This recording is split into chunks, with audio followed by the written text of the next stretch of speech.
یک چیز از قدیم الایام بوده مورد استفاده دوستان بوده. بعد حالا ما اومده رو به یک شکل دیگه داریم تغییر میدیم که کسانی که قبلا منافعشون بوده واکنش نشون میدن. البته تاکید شورای جهانی گردشگری یه چیز مهمی داره میگه. شورای جهانی گردشگری میگه که اگر شما میخوان در یک جای موفق باشید و اون در واقع کار گردشگری که موفق باشه باید منافع کسانی که در اون منطقه زندگی میکنن باید تأمین کنید. تا زمانی که شما منافع اینا رو تأمین نکنید گردشگری شما پایدار نیست. این تأکید میکنه که کسانی که در منطقه هستن باید منفعت بدن، در غیر صورت همیشه مخالفت میکنن و مقاومت. اصلا خدمتتون که در بررسی متون تاریخی قبل از دوره قاجار ما در منطقه شریف آباد بنای تاریخی یا یه چیزی که در اینجا مشخصاً وجود داشته باشه تو منابع نداریم. ولی در دوره قاجار در عکسایی که ما از ناصرالدین شاه داریم نشون میده که اینجا 2 تا کاروانسرا بوده و یک قلعه و یک حمام. در یکی از این کاروانسرا که الان ما ورودی اون هستیم به نام اسحاقخانی یک کتیبه‌ای داره که توی اون کتیبه اشاره میکنه که اسحاقخان اومد یک رباط کهنه رو خراب کرد و یک رباط نوی رو ساخت. به نظر میاد که اون رباط کهنه‌ای که خراب شده رباط دوره صفویه بوده. پس بنابراین ما یک رباط دوره صفویه داشتیم که اسحاقخان که در واقع حاکم منطقه تربت هیدریه بوده، ثروتمند بوده، اومده اون رباط دوره صفویه رو خراب کرده، یک رباط نوی رو ساخته و همین نشون میده که اینجا این منطقه مهمی بوده، حداقل از دوره صفوی به بعد. خب عرض کردم اینجا الان ما 4 تا در واقع عنصر تاریخی مشخص داریم. یکی رباط اسحاقخانیه، یکی حمام اسحاقخانیه، یکی قلعه اسحاقخانیه یا قلعه به اصطلاح شریف آباده و یکی هم رباط شهاب الملک نظام الدوله که در مقابل هم هستن. تمامی بناها مربوط به دوره قاجار هست. رباط اسحاقخانی در واقع یک پلان دوگانه‌ای داره. یک قسمتش قسمت حیاط داره و یک قسمت سرکشیده هست و اصلا که همه آجوری هستن و اون صلابتی که داره، دیوارهای بسیار بلندی که داره، فرمی که داره، در واقع یک کاروانسرای منحصر به فرده، چه از نظر پلان چه از نظر ساختار و هیبتی که داره. در ورودیش هم از سمتی هستش که به اصطلاح ما فکر می‌کردیم اینجا مسیر جاده است. این درختای توتی که اینجا می‌بینید و این مسیری که می‌بینید به احتمال خیلی زیاد مسیر اصلی کاروانیان تا همین دوره قاجار و تا همین زمان رضاشاه تو متون تاریخی اشاره میشه که تا حدود 1310 1315 یعنی حدود 90 سال پیش 85 سال پیش هنوز کاروانیان رفت آمد میکردن. در هولوش 1110 به بعد دیگه کم کم ماشین میاد و کامیون میاد و اینها میاد و مردم دیگه برای زیارت از وسیله استفاده میکنن.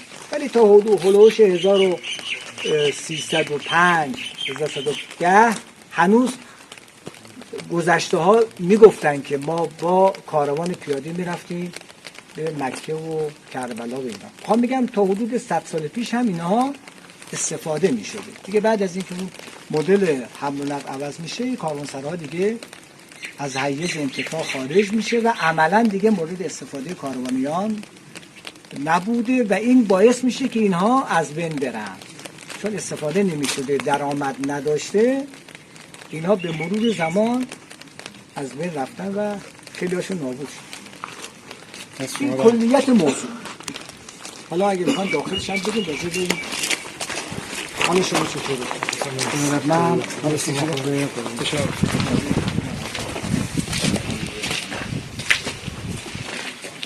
تمیز بازسازی کردن، مرمت.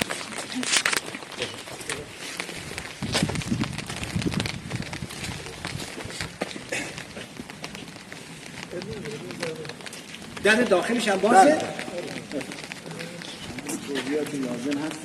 ببینید اینجا عرض کردم خدمتتون که یک پلان منحصر به فردی داره. کاروانسرای حیاتدار معمولاً کاروانسرایی هستن که شما وقتی وارد حیات میشین دور تا دور شما حجره ها هستن. در واقع وقتی شما وارد کاروانسرا میشین در وسط کاروانسرا یه چیزی به نام بارانداز دارید که شترها و اسب‌هایی که می‌اومدن بارشون اونجا میذاشتن و افراد میرفتن در داخل حجره‌های پیرامونی اقامت میکردن. ولی این ربات فرق میکنه. این ربات یک حیات داره که ما ایوانچه داریم. اینا حجره نیستن، اینا ایوانچه هستن. تو هر ایوانچه ما دقت کنید یک به اصطلاح دودکش داریم، حالت شومینه مانند دارن. در گذشته زمانی که در داخل جا نبوده یا در روزهایی که هوا گرم بوده داخل خوب نبوده، افراد رو همین ها اقامت میکردن. این البته اون پلکان ها بعداً ساخته شده. اون فضاهای سوراخ مانندی که شما میبینید اینا بهش میگن مالبند. مالبندا رو شترها یا اسبا رو بهش میبستن، افراد میرفتن توی این سکوها اقامت میکردن.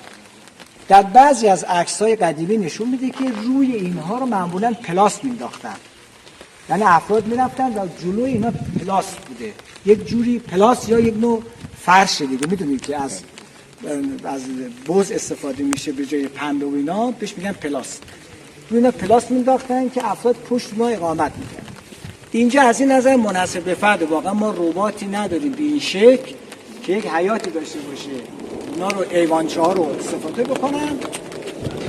این تقریبا از این نظر منحصر به فرد. ترتیبش اونه. آره یه سوال دیگه اینجا فرمودن پارسال تابستون بودن قرار مرکز کنسرت ایران بشه، ولی شایعه است یا واقعیتش؟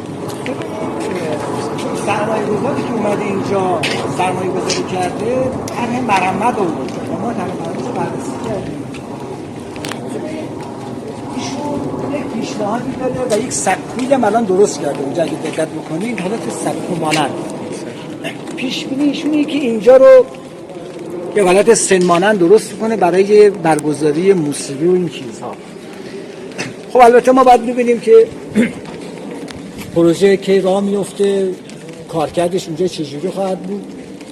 ما خودمون بیشتر در میراث فرهنگی بیشتر تأکیدش روی بازسازی سبک زندگی بر اساس اون در واقع سنت قدیمی است. یعنی ما دوست داریم که گردشگری که میاد اینجا با اون سبک زندگی آشنا بشه، نه که صرفا تو این فضا قرار بگیره. ما میخوام اون گردشگر احساس کنه که در 100 سال پیش 200 سال پیش چجور مردم زندگی میکردن، کاروان چی بوده، سنت مهمانداری به چه شکلی است.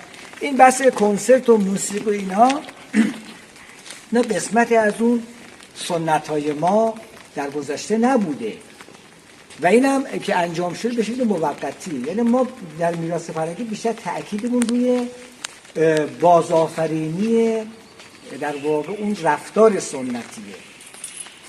در داخل اینجا شما حساب کنید فرهنگ مهمان نوازی به چه شکلی بوده، سبک غذا خوردن چجوری بوده، سبک پوشاک چجوری بوده، سبک استفاده از در واقع فرصتاشون چجوری بوده. ما دوست داریم در برنامه تاریخی اینها احیا بشن، بازآفرینی بشن. یعنی کالبد که اهمیتی نداره، اون چیزی که در داخل این کالبد اتفاق میفته باید استمرار پیدا کنه. اون برای ما مهمه. اصلا نگاه ما در بحث یک کلمه ما در میراث فرهنگی داریم به نام احیا، بهش میگیم مرمت و احیا. منظور از احیا بازگردوندن روح میراث فرهنگی به این کالبده. اون روح مهمه و اون روح در اون رفتارهایی هستش که اتفاق. اصلا احیا یعنی باززنده سازی که شامل هم بنا میشه و هم شامل اون رفتارها. سکوها من توی شرف هم دیگه بوده بود همچه سکوی سکو الحادی نیست بس. کجا؟ مثل همین سر. نه ببینید یه چیزی ما داریم به نام بارانداز. بارانداز جایی بوده که تقریبا وسط رباط‌ها، بعضی رباط‌ها ما بارانداز داریم. حالا ما داخل بارانداز داریم ما. وقتی طرف با اسب می اومده یا با شتر می اومده این رو می آورده در کنار بارانداز، چون ارتفاع زیاده اون بار رو مینداخته روی این بارانداز که اون شتر و اون اسب در مدتی مثلا 24 ساعتی که اینجا هست دیگه باری پشتش نباشه، بتونه بعد کار کرده. اصلا کلمه بارانداز همینه. بارانداز اگه نگاه کنین لبه ها بالاست. یعنی چی؟ یعنی شتر رو می آوردن، اسب می آوردن کنار این و این بار رو میذاشتن روی قسمت بارانداز. چرا اینا رو بالاتر یا پایینتر نذاشتن؟ دقیقاً یک ارتفاعی گذاشتن.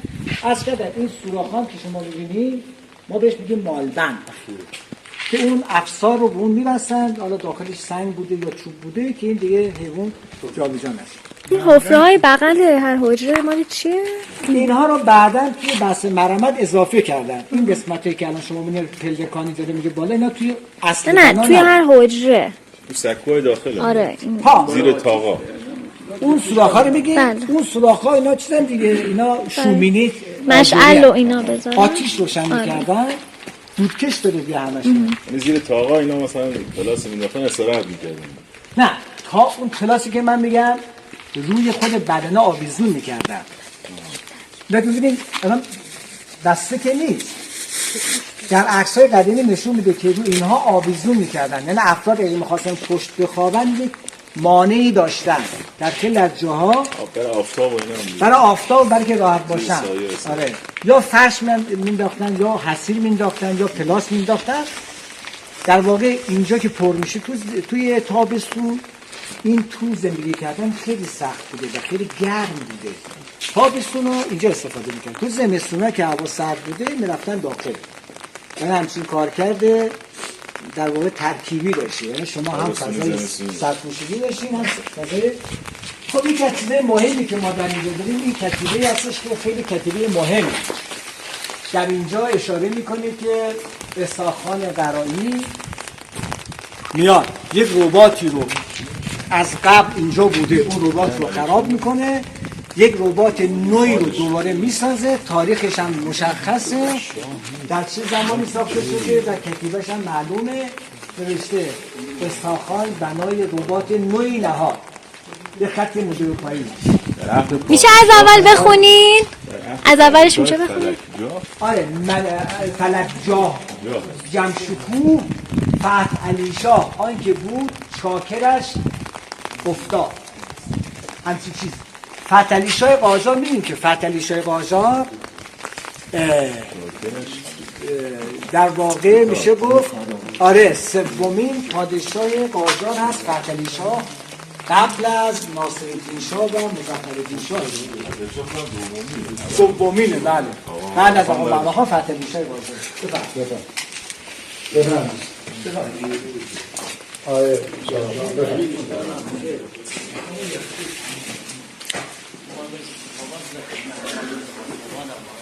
چه تمیز مرمتش کردن. پس ما خدمتتون که از کردن حدود 100 سال پیش تا 100 سال پیش از اینجا استفاده می شده. از 100 سال پیش به بعد که دیگه اون جریان حمل و نقل درست میشه، عملا دیگه اینا از حیز انتفاع خارج میشن و استفاده نمی شده. توی این مدت خب می اومدن اینجا استفاده دیگه میکردن، برای نگهداری از احشام بوده، آتش روشن میکردن بر دلیلی. آره، اینجا در حدود مثلا 25 سال پیش که ما اولین بار اومدیم اینجا تا مقدار خیلی زیادی خاک بود. شاید تا اینجاها مثلا پر از خاک بود که خب بگید وقتی چیزی استفاده نشه به مرور زمان خراب میشه و تمامی بدنها همه سیاه شده بود. قسمتی از این بدنها رو ما نگه داشتیم که توضیح بدیم به گردشگران که وضعیت بدنه سخت اینجوری بوده، چیز بدتر از این بوده و بعد اینو مرمت کردن به این شکل در بود. رباط شرف هم همینطوریه. بله، بنابراین این نشون میده که خب وقتی که یک چیزی رو شما استفاده نمی‌کنید و حفاظت نمی‌کنید به مرور زمان از اون حالت اولیه خارج میشید. ببینید کلا معماری اسلامی و معماری ایران به خصوص معماری اسلامی چند تا مشخصه مهم داره. یکی از اون مشخصه ها بحث اینه که تقریبا هندسه و تقارن در این بناهای اسلامی تقریبا همه جا استفاده میشه. شما تقارن رو دارید. اگر جایی که من وایستادم وسط بنایی، اگر از اینجا شما این خطی بکشید بنا رو از وسط نصف کنید، دقیقاً این بر بنا با این بر بنا دقیقاً مثل آینه میمونه. شما یک آینه بذارین این بر بنا و اون بر بنا دقیقاً قرینه است. یکی از مشخصات معماری ایرانی است، از زمان تخت جمشید، از زمان هخامنشیان هست تا دوره اشکانیان، تا دوره ساسانیان و به خصوص در دوره اسلامی هندسه دقیقاً اینجا خط تقارن بناست. یک خطی اگر وسط بکشید این طرف بنا با این طرف بنا دقیقاً مقارنه هستن، یعنی در واقع قرینه است. استفاده از فرم‌های به اصطلاح تاق و قوس و فرم‌های مختلف از ویژگی‌های بناهای اسلامی هست. یه چیزی که ما در بناهای اسلامی داریم استفاده از تاق‌های مخصوص هر دوره است. یعنی تاق‌های بناهای دوره سلجوقی با بناهای دوره صفوی با بناهای دوره قاجار با هم متفاوتن. فرم تاق‌ها، خیز تاق‌ها، اندازه تاق‌ها، دهانه و ارتفاعی که دارن با هم متفاوتن. بنابراین ما از روی فرم تاق‌ها متوجه میشیم که بنا مربوط به چه سبک معماری، مال چه دوره تاریخی. این از کردن که از بناهای بسیار شاخص ما هست به خصوصی که سرپوشیده است. اگر دقت کنید روی گنبدها، هر کدوم از گنبدها یک فرم آجرچینی خاصی دارن. مثلا ما به این فرم میگیم فرم عرقچینی، مثل عرقچینی، مثل کلاه عرقچینی است. این آجر قشنگ میچینه. یا اینجا مثلا فرم خفته راسته بهش میگیم، فرم خفته راسته بنا رو فرما نشون. بنابراین این وضعیت کلی. حالا در داخل بنا دوستان چند تا عنصر معماری داریم. یکی همین قسمت وسطی است که بهش میگن شاهنشین. در واقع یک نوع سکویی هستش که وقتی شترها داخل می اومدن در زمستون ها که بیرون نمیتونستن اقامت کنن، شتر می اومده داخل یا اسب. بله می اومده داخل و بعد اینا در این کنار که قرار می گرفتن بار و اون چیزی که داشتن همراهشون اینجا روی این شاهنشین میذاشتن، اینجا روی این سکوی مرکزی میذاشتن که باراندازه. و بعد از کردن دوباره باید در اطراف شما همون حالتهای حجره ها رو دارید و اون سکوهایی که باز دوباره هر کسی بار خودش اگه می‌خواسته کنار خودش هم میتونه بذاره و بعد دوباره باز شما همین موضوع به اصطلاح اون شومینه های آجوری رو دارید. فرم‌های مختلف. بعد اینا کنه. حالا این نکته جالبی در اینجا این مالبندا رو اگر ببینید اون سنگ ها هنوز هست. اون سنگ های تراشیده هستش که پشتش خالیه. افسار مینداختن از اون گره میزدن که این جابجا نشن. اون مثلا کسانی که اونجا استرها و شترها و اینها. بحث مرمت اینجا اینه که هر بنای تاریخی ثبت ملی بر اساس قانون باید طرح مرمت داشته باشه. اینجا یک سری اقدامات رو ما قبل از که وارد این پروسه سرمایه گذاری بشه خودمون قبلا انجام دادیم. مثلا تمیزکاری ها رو ما خودمون تو سالهای گذشته انجام دادیم. پشت بام رو خودمون تمیز کردیم، مرتب کردیم. با هزینه میراث. بله، با هزینه‌های میراث ما اومدیم اینجا رو مرتب کردیم. ببینید میراث فرهنگی موظفه که بناهای ثبت ملیش رو مرمت کنه از محل اعتبارات دولتی. ما بالاخره کم کم شروع کردیم به مرتب کردن و تمیز کردن اینجا و بعد عرض کردم ما اون زمانی که کار شروع کردیم بر اساس طرح مرمت طبق قانون هر بنای ثبت ملی باید طرح مرمت داشته باشه که اون طرح مرمت میاد کارشناسان انجام میدن و بعد مصوب که میشه گام به گام انجام میشه.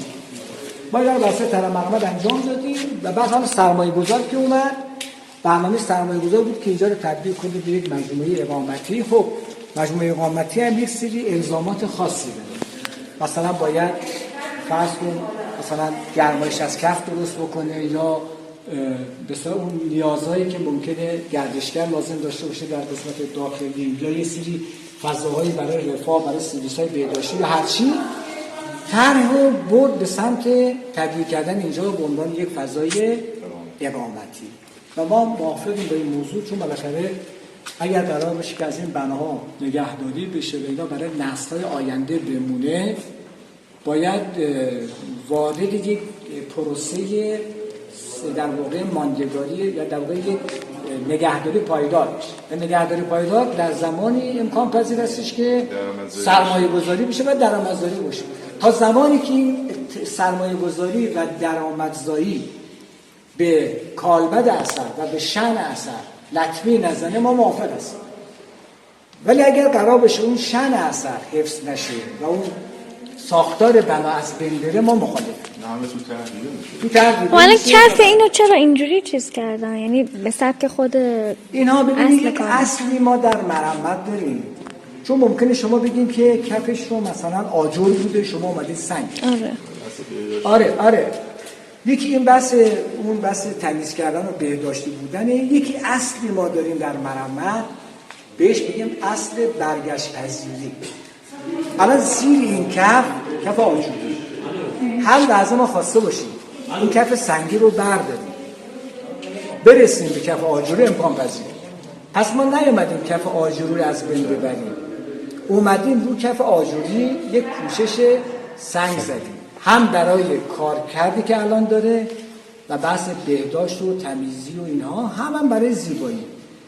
هر موقع اراده کنیم میتونیم کف رو برداریم به اون حالت اولیه برگردیم.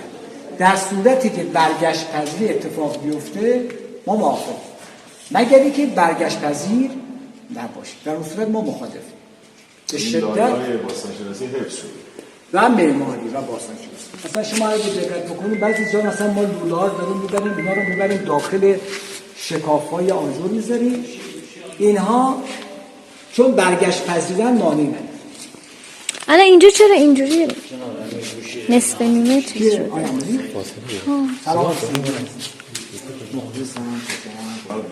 بند کشیش مونده. نگاه اینا فاصله که بین آجر هست موقع زلزله دوباره به حالت اول برمیگرده. مثلا اون ربات اثر اجازه منظور گفت مسائلش یه جوریه موقع زلزله چیز میشه دوباره که بعدش بریم به کاروانسرای دیگه. بله اصلا چرا میخواد سفره خونه یه چیزی کنه.